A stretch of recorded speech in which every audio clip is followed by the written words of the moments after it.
malam hari ini. Kuasa Tuhan, harapan Tuhan tidak terbatasi oleh ruang dan waktu. Oleh sebab itu mari kita siapkan hati kita untuk menerima pembelajaran pengajaran malam hari ini dalam kelas Bible Study malam hari ini. Oke, Bapak di surga akan mengucap syukur buat kesempatan malam hari ini ya Bapak, buat kasih setia dan anugerah Tuhan yang begitu besar di sepanjang kehidupan kami hingga sampai saat ini. Kami masih ada semua juga oleh karena anugerah-Mu. Oleh sebab itu pada malam hari ini kami berkumpul bersama-sama melalui media sosial ini, melalui Zoom, untuk kami boleh belajar firman-Mu, kami boleh belajar untuk lebih lagi mengenal Engkau dan pengajaran-Mu ya Tuhan. Urapi kami semuanya, sertai kami dari awal, pertengahan hingga akhir. Juga berkati teman-teman kami yang belum sempat masuk dalam Zoom ini, Tuhan juga menyertai mereka semuanya. Terima kasih. Kami menaikkan syukur kami malam hari ini di hadapan tata hadirat-Mu. Haleluya. Kemuliaan hanya bagi-Mu Tuhan. Hormat kemuliaan hanya bagi Yesus Tuhanku. Kami naikkan syukur padamu buat kasih setiamu dan anugerahmu.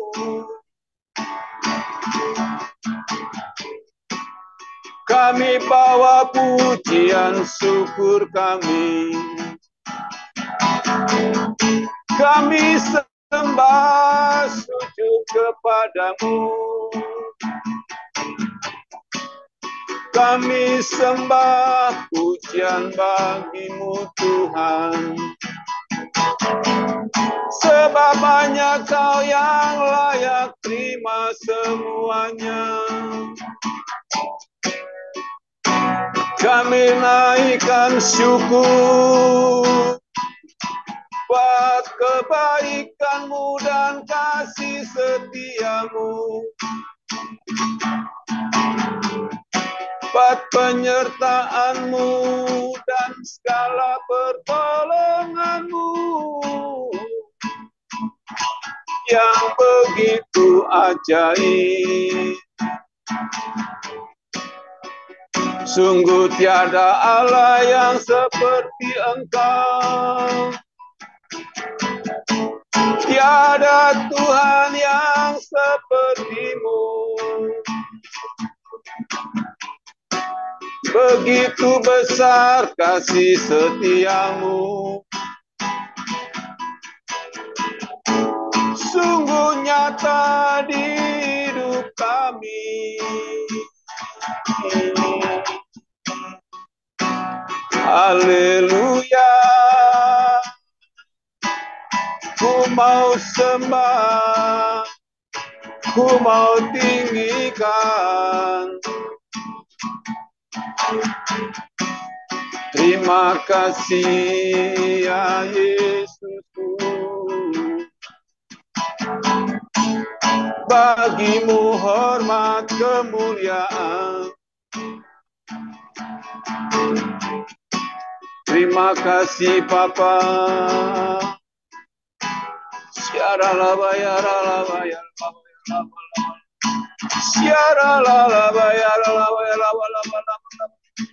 Haleluya. Haleluya. Glory. Haleluya.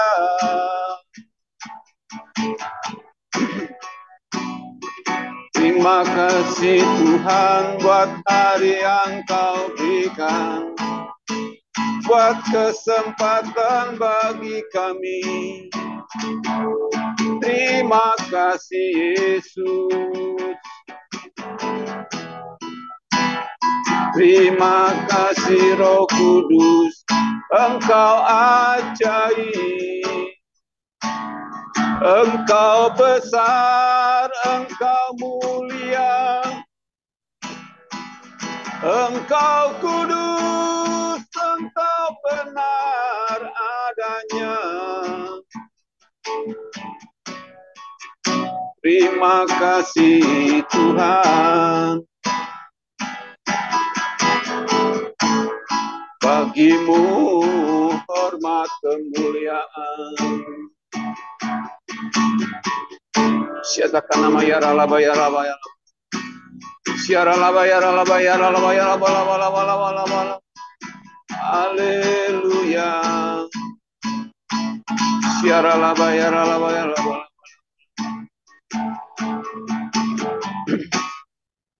Terima kasih Bapa di surga. Terima kasih Tuhan Yesus. Terima kasih Roh Kudus. Kau Allah yang layak terima segala hormat dan syukur kami. Kau layak untuk kami muliakan. Kau layak kami agungkan. Sebab sungguh besar kasih-Mu dan tiada Allah yang seperti Engkau. Tiada Tuhan yang seperti Engkau. Yang telah menyatakan kasih-Mu bagi kami. Yang telah menyatakan kuasa-Mu dalam setiap kehidupan kami. Bahkan penyertaan yang sempurna atas setiap kami. Pertolongan-Mu yang tidak pernah terlambat. Dan kasih-Mu selalu baru di sepanjang kehidupan kami. Terima kasih Tuhan. Kami mau bersyukur. Oh, haleluya. Engkau Raja, Engkau Allah, Engkau Tuhan. Layak Kau dimuliakan, layak Kau ditinggikan, layak Kau diagungkan. Kaulah Allah, Kaulah Tuhan yang berkuasa. Tiada Allah yang melebihi kuasa-Mu, Yesus. Sungguh kami bersyukur kepadamu. Sungguh kami bersyukur bagi-Mu Tuhan.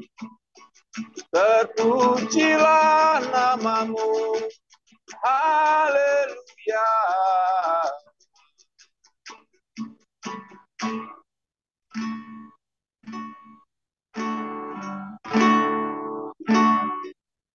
Terima kasih ya Bapa di surga. Engkau Allah yang layak untuk terima pujian syukur kami malam hari ini, besok sampai selama-lamanya. Kau tetap Allah, Engkau tetap kebenaran setiap kami. Oleh sebab itu malam hari ini, pimpin kami dalam Bible Study malam hari ini.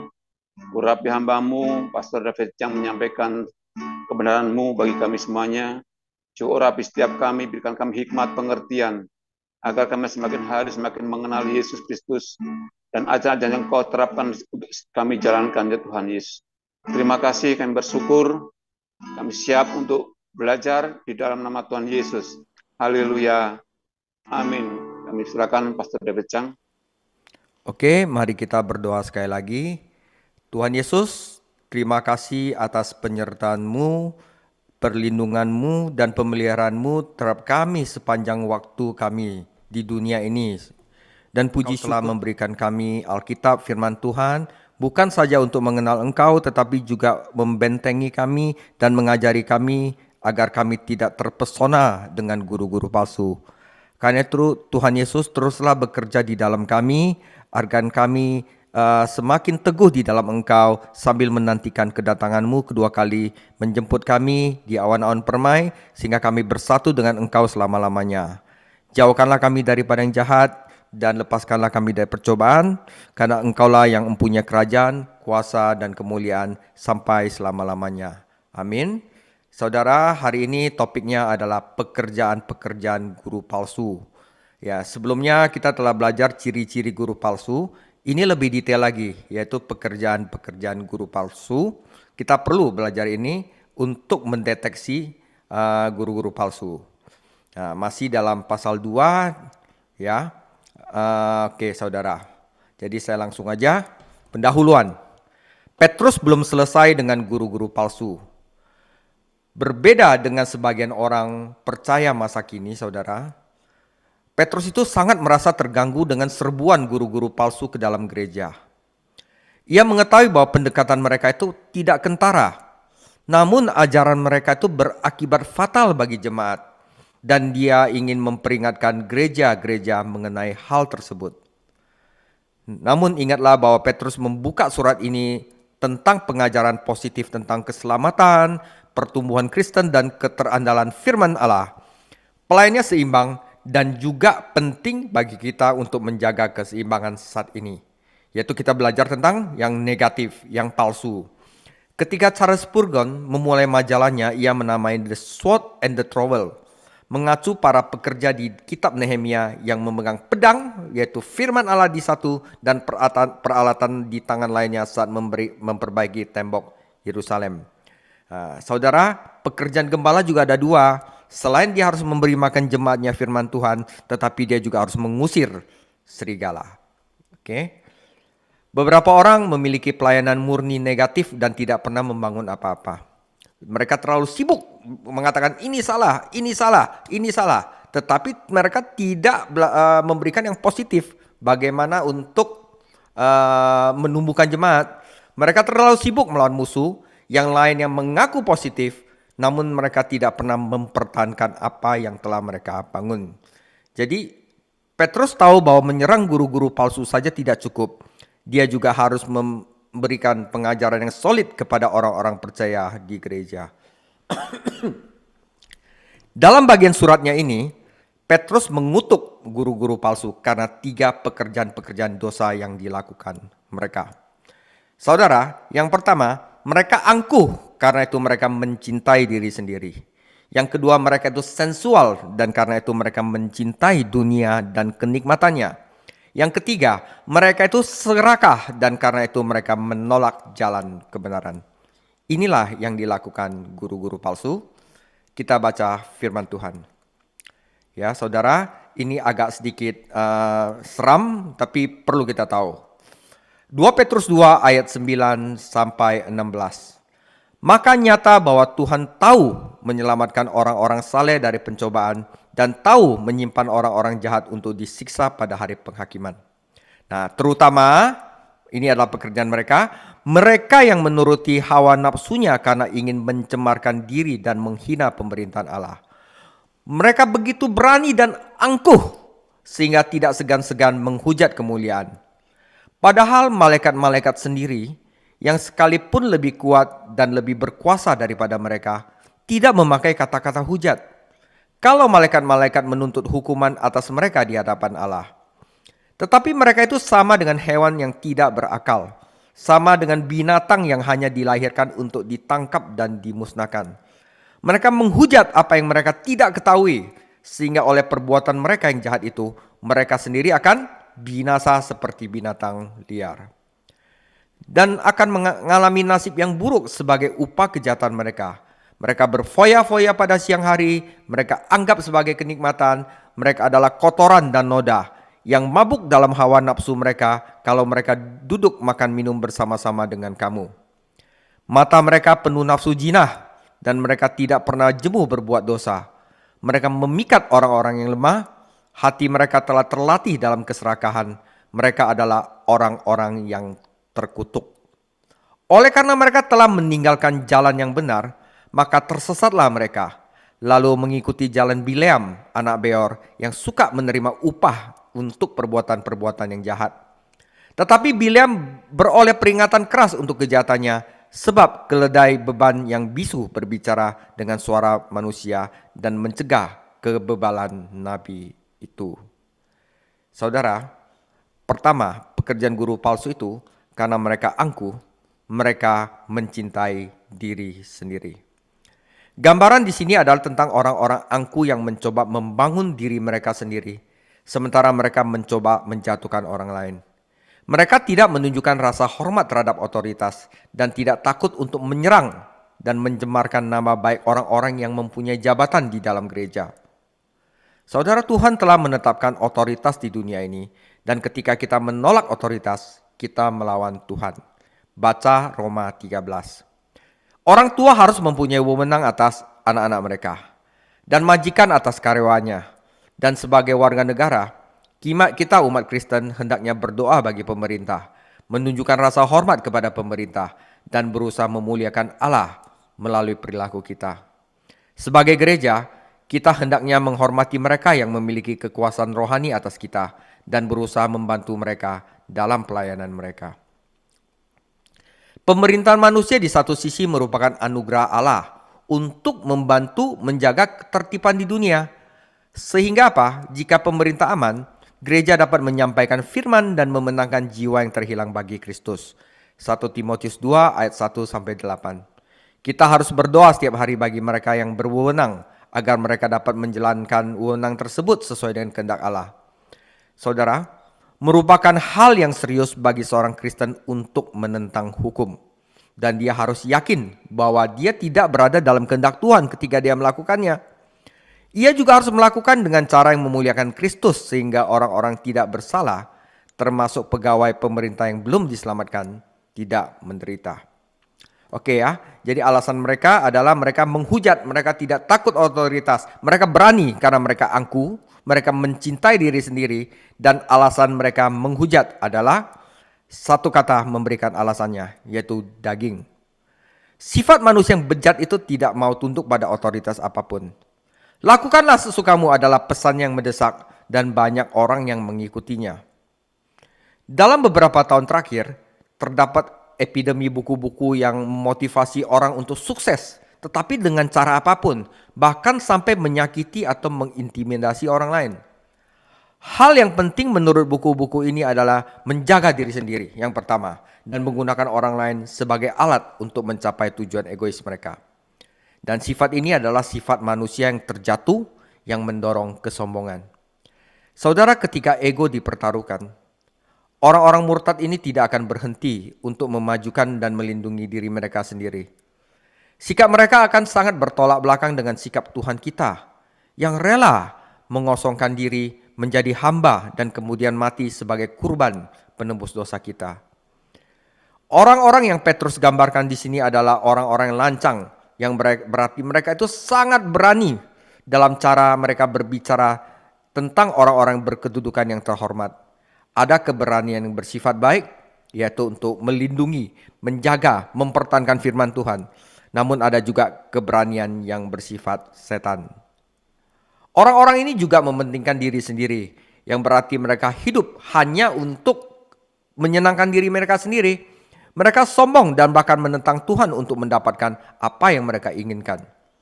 Amsal 21 ayat 24, orang yang kurang ajar dan sombong, pencemooh namanya. Ia berlaku dengan keangkuhan yang tak terhingga. Meskipun secara lahiriah mereka tampak melayani Tuhan dan melayani masyarakat, di dalam hati mereka itu tujuan utamanya, motivasi utama mereka adalah memenuhi ego mereka sendiri dan membangun sarang mereka sendiri. Dalam kesombongan mereka, mereka tidak takut untuk menjelek-jelekan orang yang bermartabat atau yang mulia.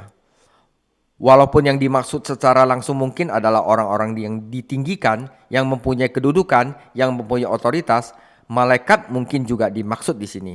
Karena di ayat berikutnya, Petrus merujuk pada malaikat. Dan kita sekarang juga belajar seriusnya hujatan mereka. Saudara, para malaikat dicaci maki oleh orang-orang murtad. Tetapi orang-orang murtad itu tidak dicaci maki oleh para malaikat. Kenapa? Bahkan para malaikat meskipun lebih besar dalam kekuatan dan kekuasaan, mereka tidak akan menyusup. Mereka akan tidak sembarang ngomong ke lingkungan yang bukan milik mereka. Para malaikat pun yang mengingat pemberontakan Lucifer dan mengetahui berapa seriusnya pemberontakan melawan Tuhan, jika Tuhan menghakimi para malaikat yang memberontak, terlebih lagi dia akan menghakimi manusia yang memberontak. Saran di sini adalah para malaikat yang saleh pun tidak berbicara menentang dan menghakimi malaikat yang jatuh. Mereka telah menyerahkan seluruh penghakiman kepada Tuhan. Saudara, nanti di dalam kitab Yudas kita akan belajar lebih banyak lagi mengenai hal ini, yaitu ketika kita akan belajar tentang masalah malaikat-malaikat ini, saudara.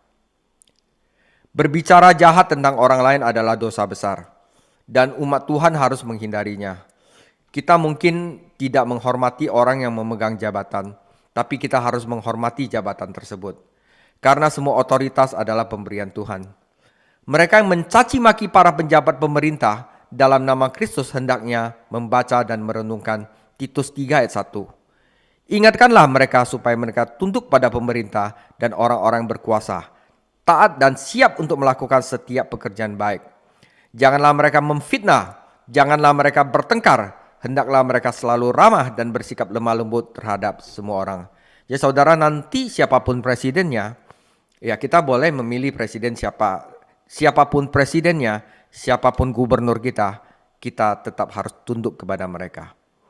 Saudara, ketika Daniel menolak makanan raja, dia melakukannya dengan cara yang ramah, sehingga tidak membuat penjaganya mendapat masalah. Baca Daniel 1. Bahkan ketika para rasul menolak untuk menaati perintah Sanhedrin agar mereka berhenti mengajar dalam nama Tuhan Yesus, mereka bertindak sopan. Mereka bertindak seperti pria terhormat. Begitulah cara orang Kristen yang sudah diselamatkan. Bukan soal orang lain itu benar atau salah, tetapi kita harus membawa nama Kristus di dalam perilaku kita.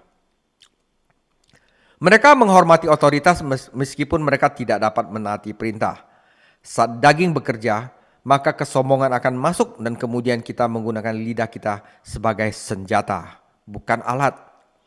Mazmur 36 ayat 3, perkataan dari mulutnya ialah kejahatan dan tipu daya. Ia berhenti berlaku bijaksana dan berbuat baik. Nah saudara, jadi hujatan mereka itu bukannya nggak ada penghakiman. Ada penghakiman atas hujatan mereka. Nah, di sini Petrus membandingkan guru-guru palsu ini dengan hewan yang tidak berakal. Ya, yang nasibnya hanya untuk disembelih, saudara. Nah, di akhir bab ini mereka digambarkan sebagai babi dan anjing. Hewan punya kehidupan, tetapi mereka hidup murni berdasarkan naluri. Mereka tidak memiliki kepekaan yang dimiliki manusia. Karena itu, jangan seperti binatang ini, tidak berakal. Nah, Matius 7 ayat 6, jangan kamu memberikan barang yang kudus kepada anjing dan jangan kamu melemparkan mutiaramu kepada babi, supaya jangan diinjak-injaknya dengan kaki lalu berbalik mengoyak kamu. Saudara, begitu juga dengan guru-guru palsu ini. Mereka seperti binatang yang tidak punya akal gitu loh.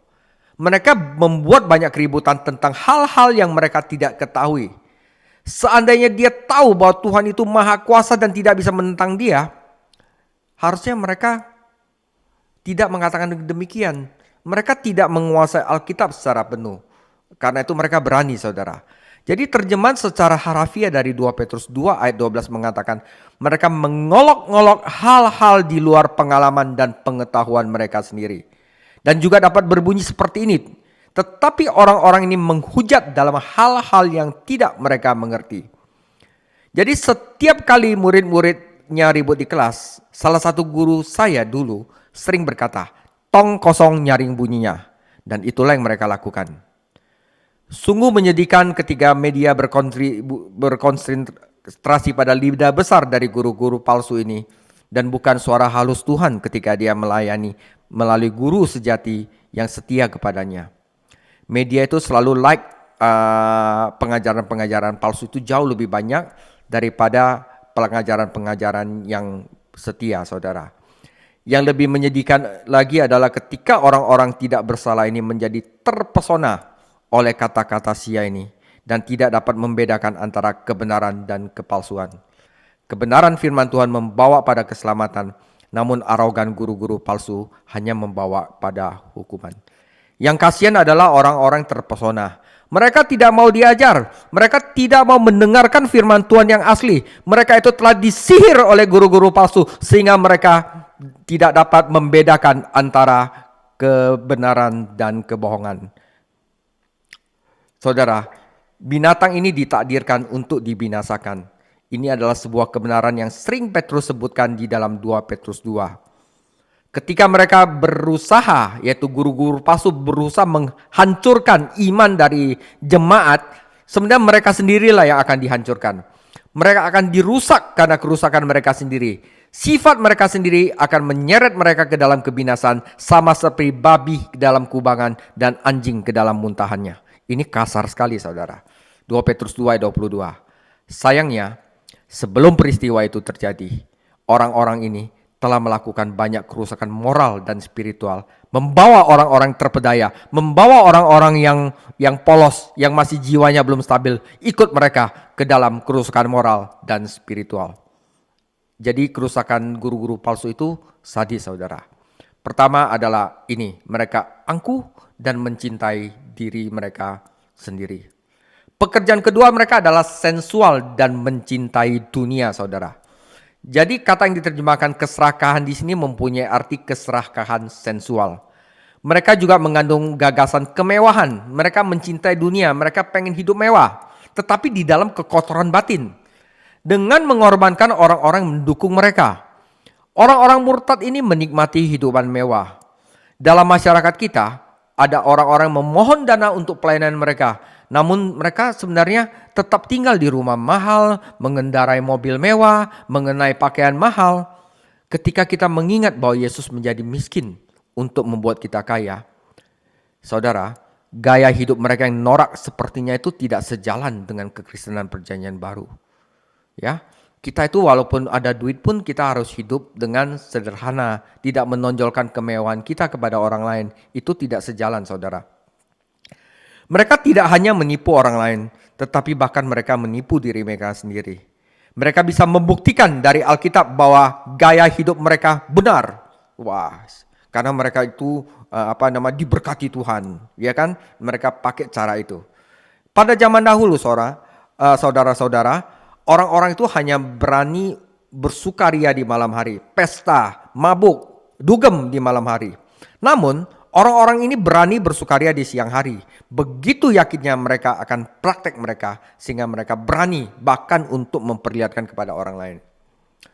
Seseorang bisa menjadi begitu terbiasa dengan sifat buruknya dan gaya hidupnya, sehingga dia bisa melihatnya sebagai kebajikan. Jika mereka tidak memasukkan gaya hidup mereka ke dalam gereja, kita tidak perlu khawatir. Tetapi mereka adalah bagian dari persekutuan. Mereka bahkan ikut serta dalam perjamuan kasih yang biasa dinikmati oleh gereja mula-mula sehubungan dengan perayaan perjamuan Tuhan, yaitu perjamuan kudus. Ini adalah masa ketika zaman-zaman dulu orang-orang beriman yang miskin itu dapat menikmati juga makanan yang layak karena kemurahan hati orang-orang yang Kristen yang lebih mampu secara ekonomi. Namun, guru-guru palsu ini hanya menggunakan pesta kasih sebagai waktu untuk memamerkan kekayaan mereka dan membuat kesan baik bagi orang bodoh yang kurang bisa melihat, yang kurang memiliki daya pengamatan. Jadi mereka bukannya membawa berkat pada persekutuan. Guru-guru palsu ini malah menjadi noda dan cacat yang menajiskan jemaat. Entah bagaimana perilaku mereka pada pesta-pesta itu menajiskan orang lain dan mempermalukan nama Tuhan. Nah, di sini firman Tuhanlah yang membantu menghilangkan noda dan cacat. Namun guru-guru ini tidak melayani kebenaran firman Tuhan.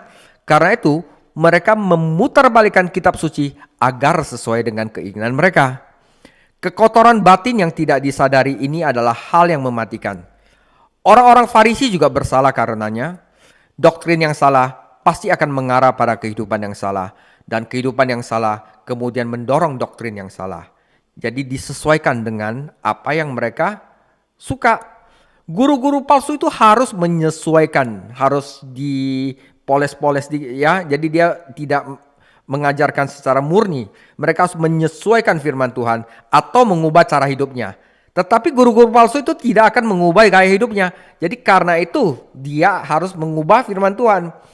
Jadi kemanapun dia pergi, diam-diam dia menajiskan manusia dan memudahkan mereka berbuat dosa.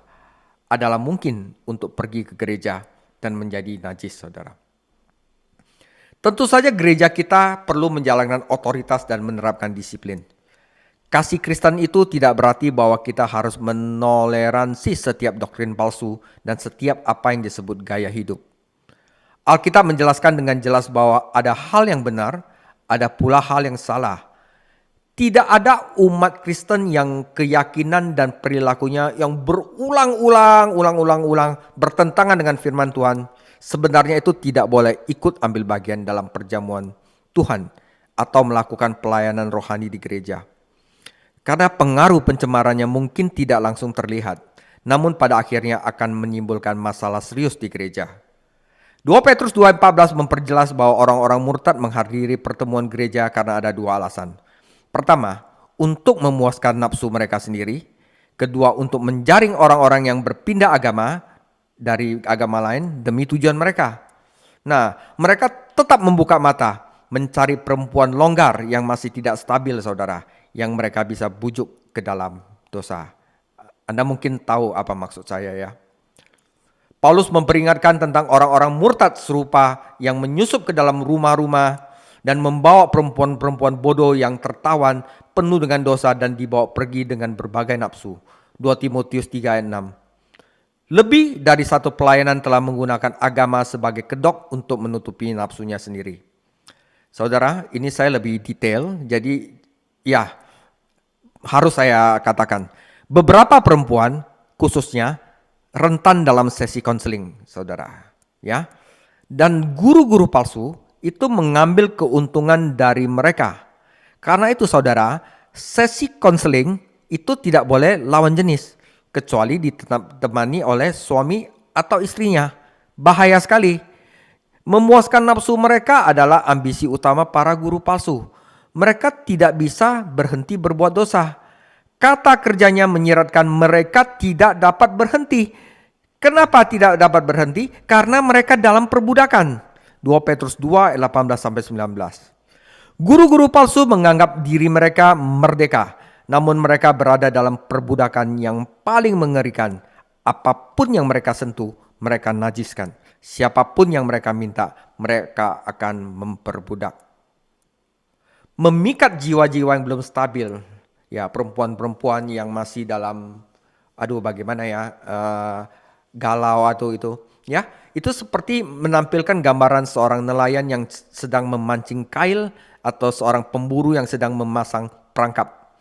Gambaran serupa di dalam Yakobus 1 ayat 14 di mana Yakobus menggambarkan pencobaan sebagai umpan jebakan yang mampu membawa kita terbawa oleh keinginan-keinginan yang berdosa. Setan tahu bahwa dia tidak pernah bisa menjebak kita kecuali ada umpan bagus yang dapat memikat kita. Setan berjanji kepada Hawa bahwa dia dan Adam akan menjadi seperti Allah jika mereka memakan buah pohon terlarang. Dan mereka mengambil umpan tersebut dan terjebak. Nah, umpan apa yang digunakan guru-guru palsu ini untuk menjebak orang dan menangkap orang masuk ke dalam dosa? Salah satu alasannya adalah mereka menawarkan kebebasan. Ini mungkin penyimpangan terhadap kasih karunia, yaitu mengubah kasih karunia kita menjadi hawa nafsu. Nah, di sini udah banyak di Indonesia, ya. Tapi saya tidak mau menyebutkan istilahnya apa. Tapi dari saudara-saudara mungkin udah tahu. Ada ajaran seperti ini. Karena kamu telah diselamatkan oleh kasih karunia, bantah mereka. Karena itu maka kamu mempunyai kebebasan untuk berbuat dosa. Nah, ini bahaya sekali saudara, ya.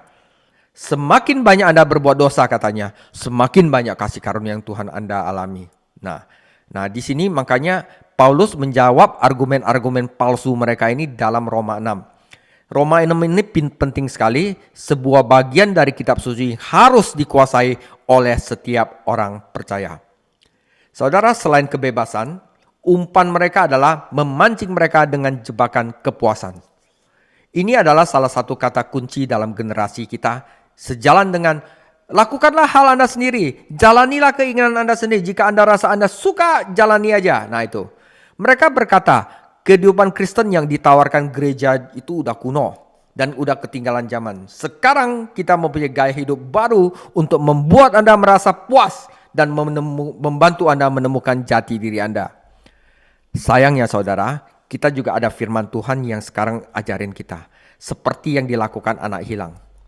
Jiwa-jiwa yang tidak stabil ini mencoba menemukan jati diri mereka sendiri. Namun akhirnya mereka kehilangan diri mereka sendiri. Saudara, dalam upaya mencari kepuasan, mereka menjadi sangat egois dan kehilangan peluang untuk berkembang. Karena berkembang untuk melayani orang lain. Karena mereka fokus pada diri mereka sendiri saudara. Karena itu jangan terjebak untuk hal ini. Tidak ada kebebasan saudara. Tidak ada kemerdekaan atau kepuasan tanpa ketundukan di dalam Yesus Kristus. Saudara, Anda mau puas? Percaya kepada Yesus Kristus. Terimalah air hidup. Jadi saudara, saya mau kasih gambaran ini. Kalau misalnya kita haus, kita butuh agar kita dapat air untuk dipuaskan. Tuhan Yesus adalah air hidup yang tidak terhingga, air murni. Tetapi yang kita mau itu ya, kita menolak air hidup itu dan menggali bagi kita sumur-sumur kotor yang tidak dapat bahkan menampung air. Ya kan? Tujuan hidup bukanlah untuk menemukan kebebasanmu, tetapi tujuan hidup adalah untuk menemukan Tuhanmu, yaitu Tuhan Yesus, saudara. Ini Anda akan bebas dan akan puas. Sama seperti seorang musisi berbakat menemukan kebebasan dan kepuasan bukan main dengan seenak hati, tetapi dengan menempatkan dirinya di bawah disiplin seorang seniman hebat atau seorang atlet di bawah disiplin seorang pelatih hebat. Demikian pula orang percaya akan menemukan kebebasan sejati dan kepuasan sejati di dalam firman-Nya dan di bawah otoritas Tuhan Yesus Kristus. Dan siapakah orang-orang yang mengambil umpan yang dimasukkan oleh guru-guru palsu ke dalam perangkat halus mereka? Nah, saudara, Petrus menyebut mereka adalah orang-orang yang jiwanya tidak stabil. Nah, bagaimana mereka tidak stabil itu bisa jadi stabil, saudara? Stabilitas adalah faktor penting dalam kehidupan Kristen yang sukses. Paulus dan rasul-rasul lainnya berusaha untuk meneguhkan orang-orang bertobat di dalam iman. Walaupun Petrus yakin bahwa pembacanya sudah mantap dengan kebenaran yang ada, namun ia tetap memperingatkan mereka dengan firman Tuhan. Demikian pula kita, saudara. Stabilitas adalah faktor yang penting agar tidak masuk perangkap oleh guru-guru palsu. Karena itulah kita harus tetap belajar firman Tuhan. Ya. Oke. Dan yang ketiga, karena mereka serakah, karena itu mereka menolak kebenaran. Ya, mereka telah meninggalkan jalan benar. Adalah ungkapan terjemahan secara harafiah. Guru-guru palsu ini mengetahui jalan yang benar, jalan lurus yang ditetapkan Allah, namun mereka dengan sengaja meninggalkan jalan Allah demi kepentingan mereka sendiri. Tidak heran Petrus dengan kasar menyebut mereka dan membandingkannya dengan binatang. Mazmur 32 ayat 9, janganlah seperti kuda atau bagal yang tidak berakal. Kuda suka berlari ke depan dan bakal suka tertinggal. Keduanya itu bisa membawa Anda keluar dari jalan yang benar. Yang penting itu adalah orang-orang beriman adalah seperti domba. Domba harus selalu berdekat dengan penggembalanya. Kalau tidak mereka akan tersesat. Domba itu di mana domba itu berada, gembala harus ada di sana. Jadi kita hidup bukan sesuai dengan kemampuan kita, bukan sesuai dengan keinginan kita. Kita mau cepat-cepat lari ke sana, kita mau tertinggal. Tetapi kita hidup harus bersatu, hubungan intim dengan Tuhan Yesus Kristus, maka kita tidak akan tersesat. Kita telah mempelajari satu alasan mengapa orang-orang murtad melakukan perbuatan tidak saleh. Mereka ingin memuaskan hasrat daging mereka. Namun alasan kedua, mereka serakah dan ingin mengeksploitasi orang demi keuntungan pribadi. Petrus menyebutkan hal ini dalam 2 Petrus 2 ayat 3 dan sekarang mengembangkan pemikiran tersebut. Pandangan guru palsu tidak hanya dikendalikan oleh nafsu sensualnya, tetapi hatinya juga dikendalikan oleh ketamakan. Dia terikat pada nafsu akan kesenangan dan uang. Faktanya, dia telah menyempurnakan keterampilan untuk bagaimana caranya untuk mendapatkan apa yang diinginkannya. Mereka ahli dalam keserakahan dan teknik mereka untuk mendapatkan apa yang mereka inginkan, mereka telah lakukan melalui latihan yang panjang dan sudah sangat maju. Sementara kontrasnya, seorang hamba Allah yang sejati mempercayai Bapa untuk memenuhi kebutuhannya dan berusaha membantu orang-orang bertumbuh melalui pemberian mereka. Tetapi orang-orang yang murtad mempercayai keterampilannya dalam keserakahannya dan meninggalkan orang-orang yang telah terberdaya dalam kondisi yang lebih buruk daripada yang mereka alami. Dia tahu bagaimana mengeksploitasi orang-orang yang tidak stabil dan yang tidak bersalah. Jadi, saudara, saat Petrus menulis tentang praktek licik orang-orang ini, dia hanya bisa bersuruh, mereka adalah anak-anak terkutuk. Mereka bukanlah anak-anak Allah yang diberkati, tetapi anak-anak iblis yang terkutuk. Mungkin mereka berhasil membangun rekening bank mereka, namun pada akhirnya di hadapan tahta Tuhan Yesus, mereka akan dinyatakan bangkrut. Matius 25 ayat 41, dan ia akan berkata juga kepada mereka-mereka yang di sebelah kirinya, enyalah dari hadapanku, hai kamu orang-orang yang terkutuk, enyalah ke dalam api kekal yang telah sedia untuk iblis dan malaikat-malaikatnya. Matius 16 ayat 26, Apa gunanya seseorang memperoleh seluruh dunia tetapi kehilangan nyawanya? Dan apakah yang dapat diberikannya sebagai ganti nyawanya? Saudara, keserakahan ini adalah keinginan yang tidak pernah terpuaskan untuk mendapatkan lebih banyak. Pengen lebih banyak uang, lebih banyak kekuasaan, lebih banyak prestis. Hati yang serakah itu tidak akan pernah puas.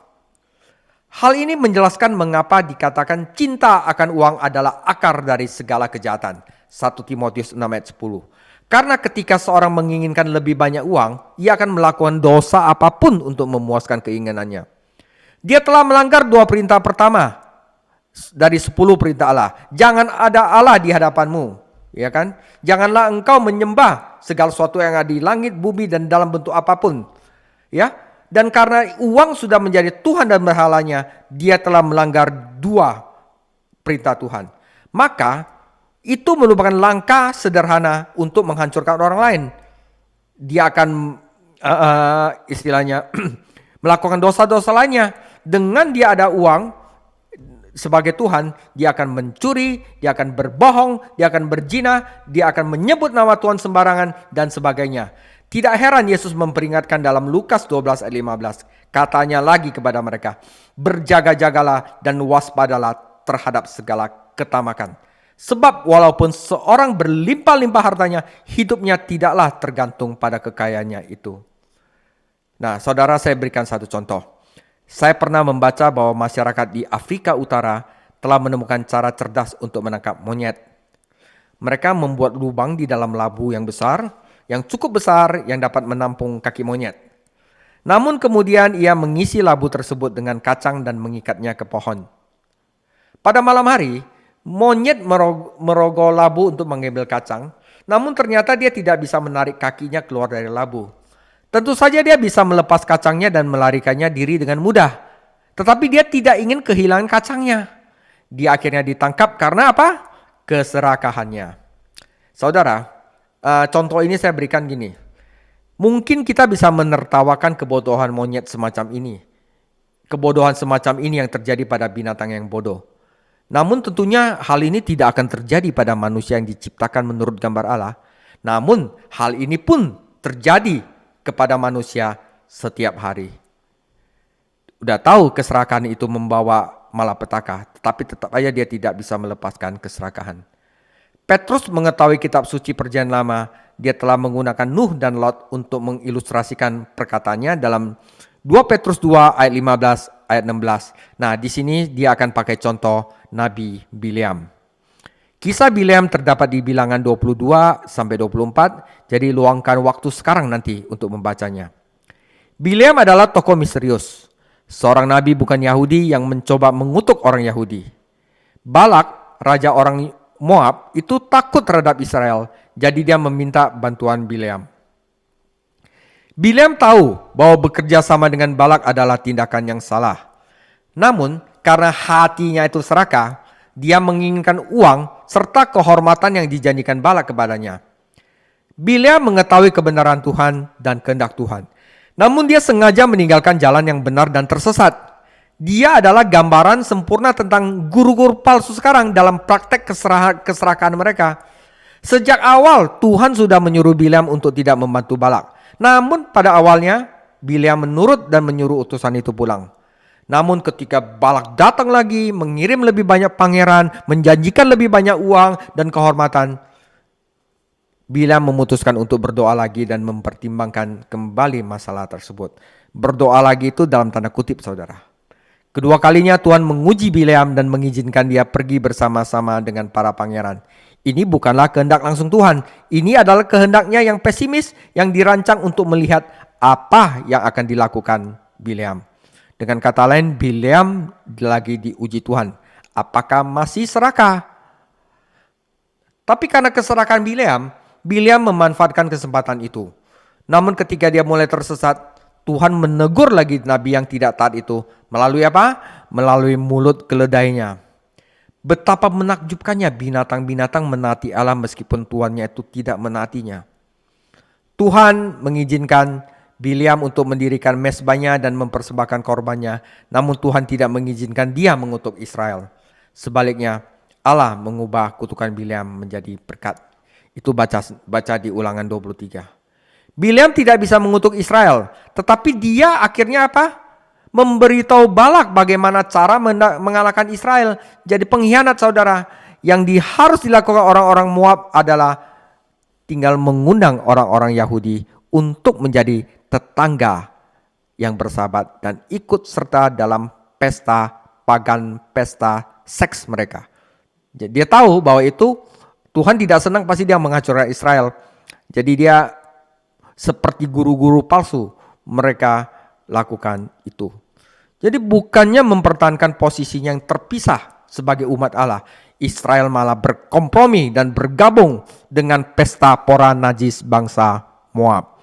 Jadi orang Israel itu yang terpengaruh itu seperti orang-orang yang terpengaruh oleh guru-guru palsu saudara. Yang serakah, yang pengen kenikmatan dunia belaka. Mereka itu terpikat sama, wah enggak lah. Kalau misalnya saudara-saudara itu sudah ada kasih karunia, Anda melakukan banyak dosa malah kasih karunia lebih banyak. Itu adalah guru-guru palsu. Akhirnya apa? Kita lihat dalam firman Tuhan. Tuhan harus mendisiplin orang-orang ini. Dan ribuan dari mereka mati saudara. Nah sudah jelas ya saudara. Nah Anda dapat melihat di dalam diri Bileam dua aspek kemurtatan yang ditekankan Petrus dalam pasal ini. Satu, nafsu sensual. Kedua, keserakahan.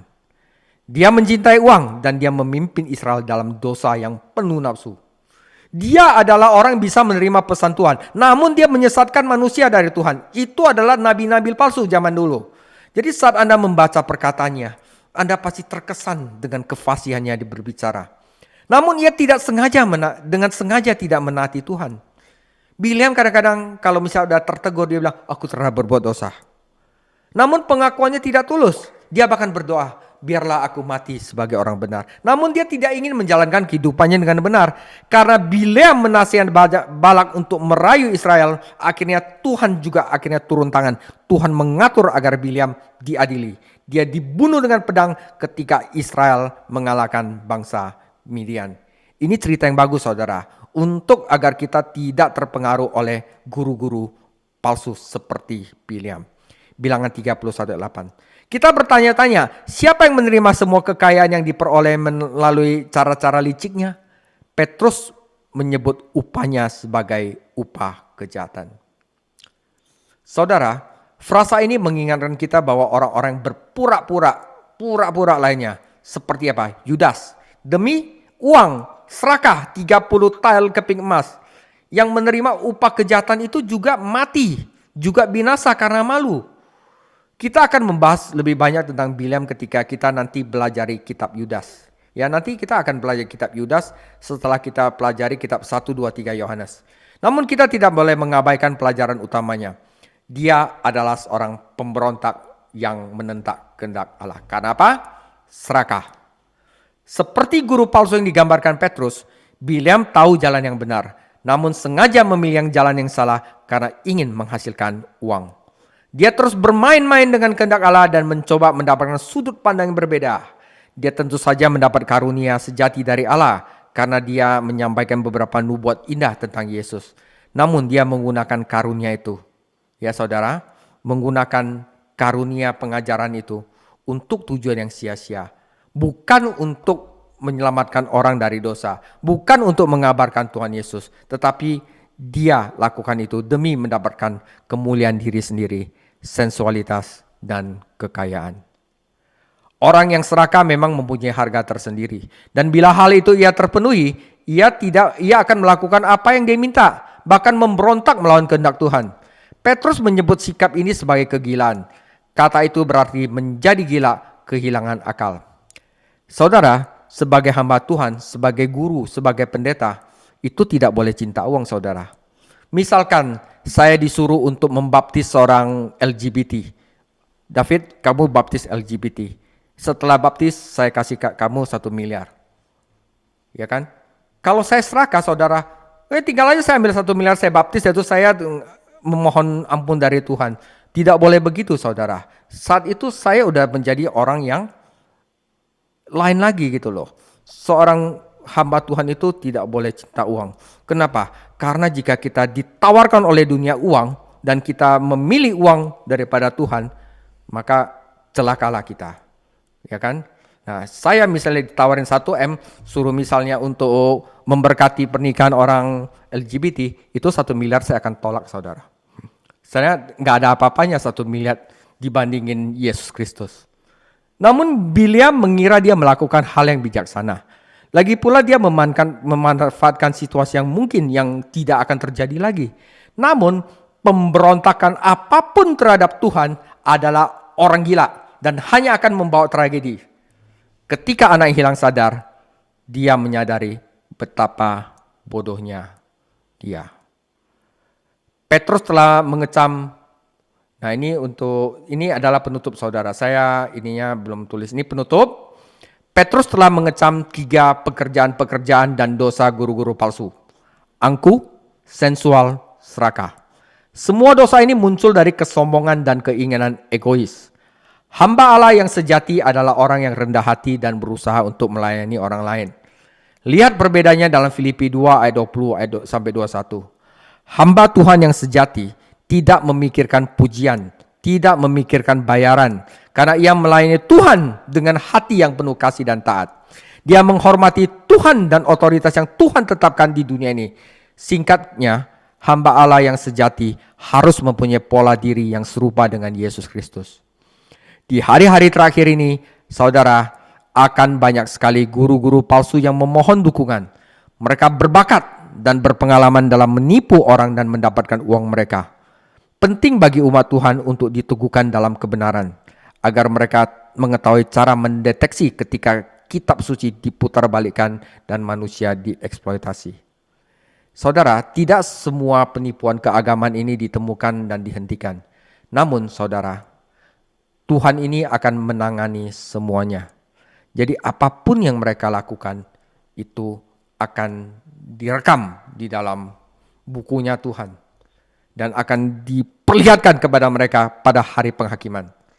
Seperti binatang, mereka akan disembelih dan dimusnahkan. 2 Petrus 2 ayat 12. Mereka akan menerima upah kejahatan, ayat 13, sebagai kompensasi atas upah yang mereka peroleh dari orang lain. Sebagai anak-anak terkutuk, ayat 14, mereka akan dibuang dari hadirat Tuhan selama-lamanya. Saudara, mereka adalah laki-laki dan perempuan yang telah ditandai untuk dibinasakan. Mereka tidak akan dapat untuk melarikan diri. Karena itu, siap sedia, waspada, berjaga-jaga, dan kuatkanlah stabilitas Anda di bawah otoritas Tuhan Yesus dan belajar firman Tuhan agar kita berakar di dalam Dia. Tuhan Yesus memberkati. Kita akan belajar satu hal yang palsu lagi di minggu depan, yaitu kemerdekaan palsu. Tuhan Yesus memberkati. Haleluya. Siatakan nama ya ralaba ya ralaba ya ralaba ya ralaba. Siaralaba ya ralaba ya ralaba. Glory haleluya. Diratakan nama syanda ya ralaba ya ralaba ya ralaba. Oh. Diratakan nama syanda ya ralaba ya ralaba. Bapa di surga, kami mengucap syukur buat malam hari ini ya Tuhan. Buat kelas Bible study malam hari ini, berikan terus kami hikmat pengertian sehingga kami semakin hari semakin paham, semakin mengerti pengajaran daripada Tuhan Yesus, sehingga kami memiliki kepekaan dengan kuasa Roh Kudus, memberikan kepekaan bagi setiap kami agar kami bisa membedakan guru-guru palsu, nabi-nabi palsu yang kami dengar pemberitaannya, tapi kami boleh mengerti sehingga kami boleh menyadari, sehingga kami boleh waspada akan adanya ajaran-ajaran guru-guru palsu. Terima kasih buat hamba-Mu, Pastor David yang telah mengajarkan buat kami. Berkati hamba-Mu ini lebih lagi hikmat daripada Roh Kudus mengalir dalam kehidupannya. Berkati hamba-Mu ini dalam setiap pekerjaannya, di mana hamba-Mu berada, sehingga di mana hamba-Mu bekerja di Hotel Grand Usu ini. Juga semakin hari kemuliaan Tuhan dinyatakan melalui hamba-Mu ini. Di dalam nama Tuhan Yesus, dalam nama Tuhan menjadi terang, menjadi garam di mana hamba-Mu berada.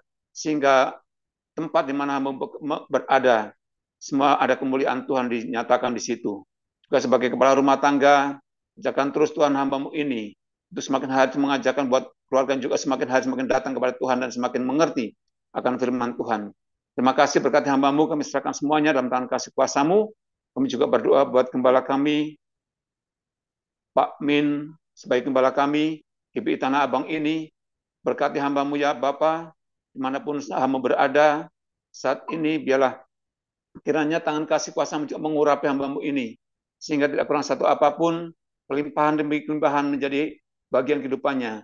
Bahkan kelimpahan dalam hal-hal firman-Mu ya Tuhan, untuk diajarkan kepada umat-umat yang dipercayakan digembalakannya. Di dalam nama Tuhan Yesus berkati keluarganya, berkati hamba-Mu di mana mereka berada, aktivitas sesuatu yang dikerjakannya diberkati. Dalam nama Tuhan Yesus juga buat kami semuanya, teman-teman kami yang belum sempat ikut dalam kelas ini, Tuhan berkati mereka semuanya. Mereka juga berikan hikmat, pengertian, taruhkanlah dalam mereka roh kepekaan atas setiap pengajar-pengajar yang ada. Juga kami yang ada di kelas ini malam hari ini, berkati kami dengan kesehatan, kekuatan, pengertian, urapan daripada Roh Kudus mengalir memenuhi setiap kami semuanya. Terima kasih, kami mengakhiri kelas bebas tadi malam ini dengan menerima berkat yang daripada Tuhan. Kami silakan Pak David untuk berdoa berkat. Tuhan Yesus kiranya memperlengkapi kita semua dengan segala yang baik untuk melakukan kehendak-Nya dan mengajarkan di dalam kita yang berkenan kepadanya. Karena itu kiranya Tuhan Yesus memberkati engkau dan melindungi engkau. Kiranya Tuhan menyinari engkau dengan wajah-Nya dan memberi engkau kasih karunia. Tuhan menghadapkan wajah-Nya kepadamu dan memberi engkau kasih karunia. Tuhan menghadapkan wajah-Nya kepadamu dan memberi kita semua damai sejahtera.